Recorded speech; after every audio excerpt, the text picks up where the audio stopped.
అందరికీ నమస్కారం. ఈరోజు ఆంధ్రప్రదేశ్ రాష్ట్రంలో బీసీలకు రాజకీయంగా జరుగుతున్నటువంటి అన్యాయం పైన విశ్లేషిద్దాం. ప్రధానంగా బీసీల ఓట్ బ్యాంక్ పైన మిగతా రాజకీయ పార్టీల భవిష్యత్ అనేది ఉంది. మిగతా సామాజిక వర్గాలు మా పార్టీలు కదా అని చెప్పి వాళ్ళు 90% ఒకరికే ఓటేస్తారు. ఉదాహరణకు వైసీపీ పార్టీకి రెడ్డి సామాజిక వర్గం 80-90% ఓటేస్తుంది.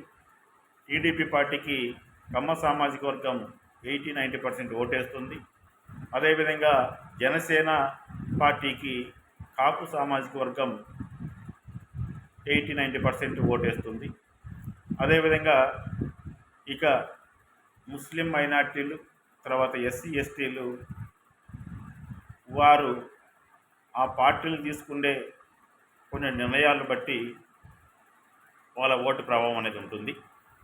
ఇక ముఖ్యంగా బీసీల విషయానికి వస్తే ప్రతిసారి కూడా బీసీలకు మేము అండగా ఉంటాం, బీసీల పునాదులపైన నిర్మితమైనటువంటి పార్టీ తెలుగుదేశం పార్టీ అని ఎన్టీ రామారావు గారి నుంచి చంద్రబాబు నాయుడు గారి వరకు ఒక ప్రచారం అయితే జరుగుతున్నది. అది అందరికీ తెలిసిందే. ఆ విధంగా బీసీ ఓట్ బ్యాంకు ప్రతి పార్టీకి కూడా అవసరమే.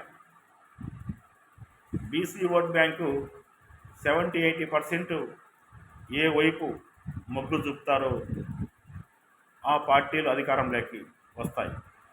ఎందుకంటే BC vote bank mind set ఒక్కోసారి ఒక పార్టీ నుంచి ఇంకొక పార్టీకి చేంజ్ అవుతుంది. ఇదందరికీ కూడా తెలిసిందే. ఇప్పుడు బీసీ సామాజిక వర్గంలోనే జనాభా దామాషి ప్రకారం కేవలం ఒక 2-3 కమ్యూనిటీలకు ప్రాధాన్యత ఇస్తూ, అది కూడా వాళ్ళ జనాభాకు తగ్గట్టు కూడా అక్కడేమీ ఇవ్వడం లేదు. అది ఒక అంశము. ఇక బీసీ కమ్యూనిటీలో కమ్యూనిటీ ఉండి కూడా ఎటువంటి రాజకీయ పదవులు చేపట్టినటువంటి కమ్యూనిటీ ఒడ్డెర కమ్యూనిటీ. ఇది 100% వాస్తవం. రాయలసీమ జిల్లాలలో ఏ జిల్లాలో చూసినా కూడా లక్షలాది ఓట్లు ఉండేటువంటి సామాజిక వర్గం. అదేవిధంగా ఈ చట్టసభలోకి వెళ్ళని ఎంబీసీ కులాలు చాలా ఉన్నాయి. ఒడ్డెర, రజిక, నాయబ్రాహ్మణ, కమ్మరి, కుమ్మరి, స్వబ్రాహ్మణ, ఇటువంటి పాలేగిరి, ముదిరాజు, ఇటువంటి కమ్యూనిటీలన్నీ కూడా ఆంధ్రప్రదేశ్ రాష్ట్రంలో రాజకీయంగా వివక్షతకు గురవుతున్నవి. ఇది వాస్తవము. అదేవిధంగా సంచార జాతులు తీసుకుంటే వారి ఓట్ బ్యాంక్ కూడా రాష్ట్ర వ్యాప్తంగా చాలా చాటు ఉంది. అయితే వాళ్ళ ఓట్ బ్యాంక్ కానీ, వాళ్ళ జనాభా కానీ, వాళ్ళ శాతం కానీ, వాళ్ళ నిష్పత్తి కానీ ఇంత ఉందని చెప్పుకునేదానికి కూడా రాని పరిస్థితులు కనపడుతున్నవి. ఈరోజు ప్రతి పార్టీ తీసుకునే నిర్ణయాలు బీసీలలో 80% రాజ్యాధికార పదవులు దక్కకుండా పరిపాలిస్తున్నారు. మిగతా సామాజిక వర్గాలు ప్రతి మండల స్థాయి నుంచి నియోజకవర్గ స్థాయి వరకు, జిల్లా స్థాయి వరకు, రాష్ట్ర స్థాయి వరకు కీలకమైన పదవులు కొందరికే ఉన్నవి. ఇవన్నీ కూడా వాస్తవం. ఇప్పుడు మీకు ఉదాహరణకు చెప్పాలంటే బీసీలలో జనాభా ఉండి రాజకీయంగా బలైపోయి కేవలం అభిమానం అనేది ఏర్పాటు చేసుకొని ఆ అభిమానంతో జీవితాంతం ఓట్లు వేసి ఆ పార్టీని రక్షిస్తున్నటువంటి కొన్ని జాతులు తీసుకుంటే ముఖ్యంగా ఒడ్డెర సామాజిక వర్గం, 80% ఓట్ బ్యాంకు తెలుగుదేశం పార్టీకి వేస్తున్నారు, వేశారు కూడా. ఇదందరికీ కూడా తెలుసు. ఈ 20 ఏండ్ల చంద్రబాబు నాయుడు గారి హయాంలో ఒడ్డెర్లకు తెలుగుదేశం పార్టీ ఏదైనా ఒక పదవి ఇచ్చిందంటే అది 2014లో ఒడ్డెర కార్పొరేషన్ చైర్మన్ పదవి అనేది ఒకటి ఇచ్చారు తప్ప, అది కూడా ఒడ్డెర్లకు ఇవ్వడం కూడా అదేమి పెద్ద సాహసం కాదు, ప్రాధాన్యత కాదు, అది కీలకమైన పరిణామం కాదు. ఒడ్డెర్లకు ఇవ్వాల్సిన పదవి ఒడ్డెర్లకు ఇచ్చారు. ఆ ఒక్క పదవి తప్పితే రాష్ట్ర స్థాయిలో ఎన్ని పదవులు ఉన్నవి ప్రజాస్వామిక పరిపాలన,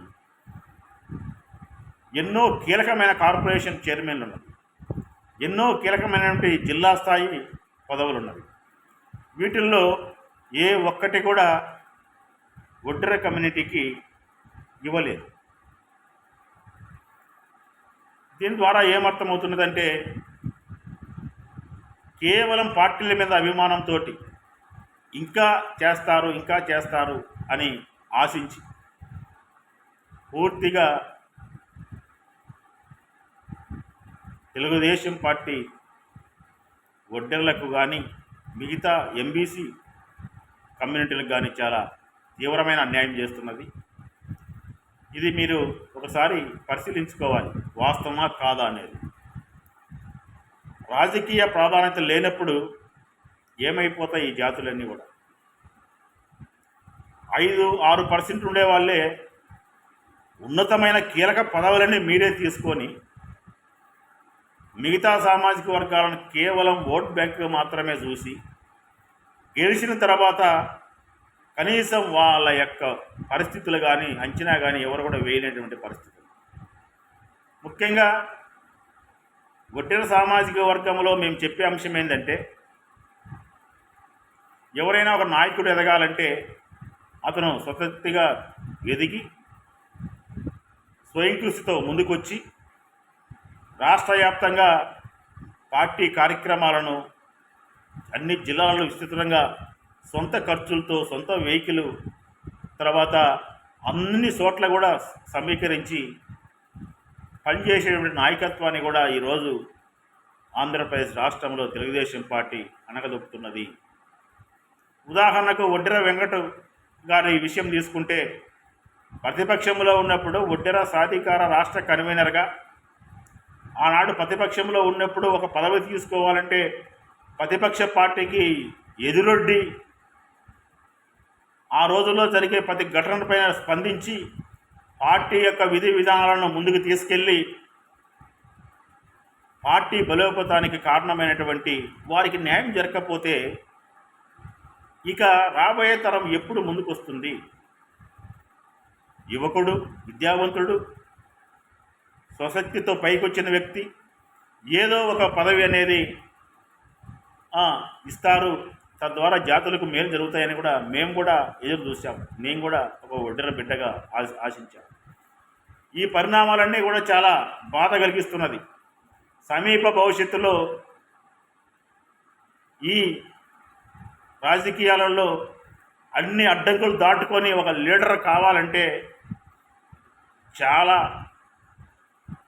కష్టసాధ్యమైన పని. ఎవరైనా ఒకరు ఆ విధంగా వచ్చినప్పుడు వాళ్ళకి న్యాయం జరగకపోతే సమీప భవిష్యత్తులో ఎవరు కూడా రాజకీయాల్లోకి, ప్రధాన పార్టీల్లోకి జెండా పట్టుకునే దానికి కూడా ఎవరు సాహసం చేయరు. మరి గుర్తించండి, వాళ్ళ ఆలోచన విధానాన్ని ఒకసారి చూడండి. కష్టపడి పైకి వచ్చేటువంటి వాళ్ళను, కష్టపడి ముందుకు వచ్చే వాళ్ళను, పార్టీ కోసం ముందుకు వచ్చేటువంటి వాళ్ళను, యువతను, విద్యావంతులను తన స్వశక్తితో ముందుకు వచ్చి ఖర్చు పెట్టుకొని పార్టీ జెండాను ముందుకు తీసుకొచ్చేటువంటి వారికి న్యాయం జరగకపోతే ఇక ఎవరికి జరుగుతుంది?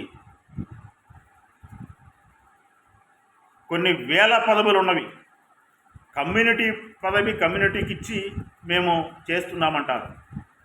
మరి జిల్లాలలో డీసీఎం చైర్మన్ కానీ, మిగతా రాష్ట్ర స్థాయి పదవులు కానీ, మైనింగ్ కార్పొరేషన్ కానీ, అదేవిధంగా కార్మిక కార్పొరేషన్ కానీ కొన్ని ఒడ్డెర్లకు తన కులవృత్తి పైన అవినాభ సంబంధం ఉండి ప్రత్యక్షంగా పరోక్షంగా ఆ కులవృత్తులు వారితో మమేకమైనటువంటి పదవులు చాలా ఉన్నవి.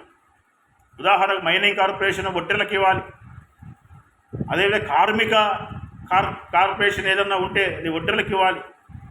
ఎందుకంటే వాటి నుంచి ఆ రంగంలో నుంచి ఆ వర్గాలలో ఎక్కువగా దాంట్లో పనిచేసేటువంటి వర్గాలు ఇవన్నీ ఎక్కడే కానీ ఇవ్వకుండా కేవలం కార్యకర్తలుగానే ఉంటూ కేవలం ఒకరు ఇద్దరు ఏదో వాళ్ళ మెప్పు కోసం చేసి మేము చాలా చేశామని తెలియజేస్తున్నారు. ఇది అవాస్తవం. ఇక ఎన్ని చేసినా ఎన్ని ప్రయోగాలు చేసినా మీ కాడ ఎంత విశ్వసనీయతగా ఉన్నా, మీ కాడ ఎంత భక్తిపరులుగా ఉన్నా, మీ కాడ ఎంత సేవ చేసినా 80% బీసీ కులాలకు ఈ ప్రధాన పార్టీలు పని చేయవు అనేటువంటి విధానము స్పష్టంగా తెలుస్తున్నది. అందుకే మిత్రులారా, రాబోయే ఎన్నికల్లో అందరం కలిసి ఒక ప్రత్యామ్నాయమైనటువంటి ఆలోచన విధానం, మనం ఆలోచన చేసే విధానం మిగతా వాళ్ళకు కూడా ఒక స్ఫూర్తిదాయకంగా నిలిచిపోయే విధంగా, మిగతా జాతులు కూడా మేలుకొనే విధంగా అటువంటి ఆలోచన చేస్తేనే రాబోయే రోజుల్లో మనకు కూడా ఆత్మగౌరవం కలుగుతుంది. అందరూ మనుషులే కదా, ఈ భూమి మీద రాజ్యాంగం అందరికీ సమానం కదా. మరి కేవలం 5-6% మందికే మొత్తం పదవులు, ఆర్థిక విధానాలు శాసించే స్థాయికి నిత్యం వాళ్ళ చుట్టూ తిరగడము ఇది ఎంతవరకు న్యాయం ప్రజాస్వామిక దేశంలో? అందుకే దగాబడ్డ బీసీలందరూ కూడా రాబోయే రోజుల్లో మన ఓటు మనం వేసుకొని, ఇది ఎందుకు చెప్తున్నామంటే మన ఓటు మనం వేసుకునేటువంటి విధానం రాబోయే రోజుల్లో ఖచ్చితంగా ఉంటుంది. ఈ ద్రోహం చేసిన పార్టీలకు మన ఓట్లు బదిలీ అయ్యి ఒక ప్రత్యామ్నాయ ఆలోచనతో పోతే తప్ప, లేకపోతే మన జీవితాలు బాగుపడవు. ఎక్కడ పట్టినా కూడా లక్షలాది ఓట్లు, సుమారు ఒక నియోజకవర్గంలో 2 లక్షల పైచిలకు ఓట్లుంటే పదవి రాని వర్గాల ఓట్లు కనీసం 50-60 వేల ఓట్లు ఉన్నవి. ఆ 50-60 వేల ఓట్లు వాళ్ళకు మీరు ఎప్పుడు న్యాయం చేస్తారు? మీరు ఎప్పుడు అవకాశం కల్పిస్తారు? మీరు ఎంతసేపు మీరే చూసుకోవడం తప్పక, మీరు అవకాశం ఇస్తే మిగతా వాళ్ళు కాస్త చేదోడు వాదోడుగా మీకు కూడా పార్టీకి అండదండగా ఉంటారు. మీరు అవకాశం ఎవరు? పార్టీకి పనిచేయలేదంటారు. విచ్చలవిడిగా లక్షల కోట్లు ఖర్చు పెట్టాలంటారు. మీరు అవకాశం ఇస్తే కదా. రాజకీయాల్లోకి రాకముందు ఎవరి దగ్గర కోట్లున్నవి? మీరు అధికారంలోకి వచ్చిన తర్వాత, పదవులు తీసుకున్న తర్వాత, ఆ పదవుల ద్వారా మీరు అందరూ కూడా వేల కోట్లు సంపాదించిన వాళ్ళే కదా. అవకాశాలు ఇవ్వరు, కానీ ఖర్చు పెట్టాలంటారు. అన్నీ కానీ కరెక్ట్గా ఉన్నప్పుడు మీకు సర్వే రిపోర్ట్లు సరితా లేవు, మీకు గ్రౌండ్ రిపోర్ట్లు సరితా లేవు. ఈసారి చూద్దాంలేని భుజం మీద చెయ్యేసి ఈసారి ఎలక్షన్కి పోతారు, మళ్ళీ 5 ఏళ్ళు పడుతుంది. అందువలన ఇక ఎదురు చూసే విధానం కాదు. మన ఓట్ల ద్వారానే మనము మన ఆత్మగౌరవం, ఒకరి మీద పగతో కాదు, మన బతుకు మనం బతుకుదాం. మన ఓట్లు మనం వేసుకొని బ్రహ్మాండమైనటువంటి అందరికీ సమాన హక్కులు కల్పించేటువంటి భారత రాజ్యాంగం ఉంది. భారత ఎన్నికల నియమాలు కూడా స్పష్టంగా ఉంది. నేను కూడా గత ఎన్నికల్లో రాజంపేట ఎంపీగా కూడా పోటీ చేశాను. అక్కడ ప్రత్యక్షంగా భారత రాజ్యాంగంలో ఎన్నికల నియమాలలో మనకు ప్రతి ఒక్కరికి సమాన అవకాశాలు ఉన్నవి. ఇవన్నీ తెలుసుకోవాలి. మన ఓట్లు మనం వేసుకొని మన ఆత్మగౌరవాన్ని కాపాడుకోవాలి. ఆ లక్షలాది బడ్జెట్ మన వర్గాలకు కూడా రావాలి. ఆ లక్షలాది రూపాయల యొక్క బడ్జెట్ మన ప్రాంతాలలో, మన ఏరియాలలో మన బిడ్డలకు, దగాపడినటువంటి minority, SC, ST, BC minority వర్గాలకు ఆ వేలాది కోట్లు మనం ట్యాక్స్ కట్టి ఖజానా నింపుతున్నాము. ఆ ఖజానాలో డబ్బు మనం వాడుకునే దానికి లేదు. కేవలం ఒక జీవోతో, ఒక సైన్తో, ఒక ఫోన్తో వేలాది కోట్లు బదిలీ అవుతున్నది.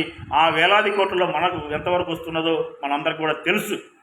విపరీతమైనటువంటి మనకిచ్చే పథకాలు, మనకిచ్చే అంశాలు, మద్యపానం విపరీతంగా ఇచ్చేసి అవి మాత్రం మెయింటైన్ చేస్తారు. మన కాడ ఏ విధంగా అయితే డబ్బును గుంజి ఖజానా నింపుకునే దానికి మాత్రం బ్రహ్మాండంగా ప్రభుత్వాలు పనిచేస్తాయి. ఆ ప్రభుత్వాల్లో మాత్రం వాటా మనకు మాత్రం ఎవరు? ఇది తథ్యం, ఇది జరుగుతున్నది. దీనికి ఇంకా ఫుల్ స్టాప్ పడాలి. ప్రతి ఒక్కరు కూడా ఆలోచించండి. మనం చెప్పే మాటలు ఇవి ఈ ఈ తెలుగు రాష్ట్రాలలోనే ఇటువంటి దుర్మార్గం ఉంది దేశంలో. ఈ మిగతా చోట లేదు. మిగతా చోట కొంతవరకు ప్రజాస్వామ్యం నడుస్తున్నది. మన తెలుగు రాష్ట్రాల పక్కన బ్రహ్మాండంగా ఒక మూమెంట్ జరుగుతున్నది. తెలుగు రాష్ట్రాలలో ప్రతి ఒక్కరు కూడా బీసీలు, దగాబడ్డ బీసీలు మేల్కొని చైతన్యవంతులపై నెక్స్ట్ జరిగే ఎన్నికల్లో మనం చేసే అంశమే ఒక రాజకీయ పార్టీగా రూపాంతరం చేసుకొని మన ఓట్లు మనము వేసుకొని అప్పుడు సరైనటువంటి విధానంలో ప్రతి ఒక్కరు కూడా అందరికీ సమాన అవకాశాలు కల్పించే విధానం అప్పుడు వస్తుంది తప్ప ఎంతసేపు మనం వినతి పత్రాలు, రిక్వెస్టు, శాలవాలు, పూలదండలు, బొకేలతో మనం ఏమీ మార్చలేము అని తెలియజేసుకుంటూ నెక్స్ట్ ఒక 10 రోజుల్లో ఇటువంటి అంశాలపైన ఒక మూమెంట్ జరుగుతున్నది. దానికి మీరందరూ కూడా హాజరై ఆ సమావేశంలో మీ అమూల్యమైనటువంటి సూచనలు, సలహాలు ఇవ్వాలని, ఆ సమావేశానికి మేధావులు చాలామంది కూడా హాజరవుతున్నారు. దగాబడ్డ బీసీ వర్గాలకు రాజ్యాధికారంలో చోటు ఎందుకు లేదు అనేటువంటి ఒక స్లోగన్తో రాబోతున్నారు. దీనికి అందరినీ కూడా మేము అన్ని ప్రజాపక్షంగా ఈ రాష్ట్రంలో ఉండేటువంటి అందరం కూడా ఇన్వైట్ చేస్తున్నాము. ఆ కార్యక్రమాన్ని అందరం కూడా జయప్రదం చేస్తామని తెలియజేసుకుంటూ విధి విధానాలు, సమయము, ఎక్కడ ప్లేస్ అనేది కూడా త్వరలో వెల్లడిస్తామని ఈ సందర్భంగా తెలియజేసుకుంటూ తెలియజేస్తున్నాం.